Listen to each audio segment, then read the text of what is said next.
ఈ 80 ఏళ్ల వృద్ధుడు ఒక ఆకుపచ్చ చెట్టును సున్నితంగా తాకాడు.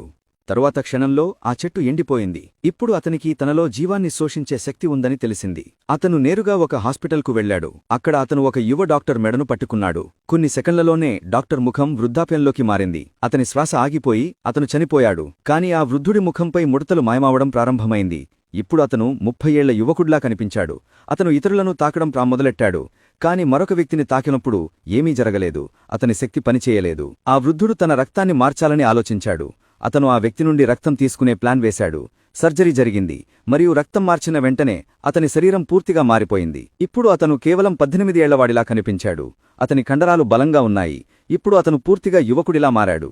ప్రజలను ఆకర్షించడానికి అతను ఒక పెద్ద మీటప్ షో ఏర్పాటు చేశాడు. షో వెనుక గోడపై అతని 80 ఏళ్ల పాత ఫోటో ఉంది. దాన్ని చూసిన వెంటనే అతను కోపంతో నిండిపోయాడు. అతను గోడపై గట్టిగా గుద్దాడు. దాన్ని కూల్చివేశాడు, గాండివన్ తాకినట్లుగా. చుట్టుపక్కల ఉన్నవారు భయంతో వెనక్కి తగ్గారు. ఇప్పుడు అతను అందరి ముందు తన శక్తిని ప్రదర్శించాలని నిర్ణయించాడు. స్టేజ్పై ఒక చిన్న పిల్లవాడున్నాడు.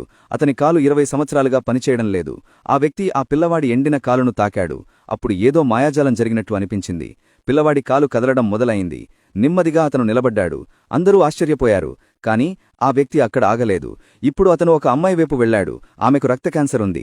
అతను ఆమె రాలిపోతున్న జుట్టును సున్నితంగా తాకాడు. ఆమె ముఖం ఏదో పసుపు రంగులోకి మారినట్లు ఉంది. ఇప్పుడు గులాబీ రంగులోకి మారడం మొదలైంది. ఆమె కళ్లలో మెరుపు తిరిగి వచ్చింది. అప్పుడు గుండెల నుండి ఒక వ్యక్తి ముందుకు వచ్చాడు. అతని శరీరం దారుణంగా కాలిపోయి ఉంది. అతను తన చొక్కా తీసి గాయాలను చూపించాడు. ఆ వృద్ధుడు కాలిన ప్రదేశాన్ని తాకాడు. నెమ్మదిగా కాలిన గాయం తగ్గడం మొదలైంది. ఇప్పుడు ప్రజలు నిశ్శబ్దంగా ఉండలేదు.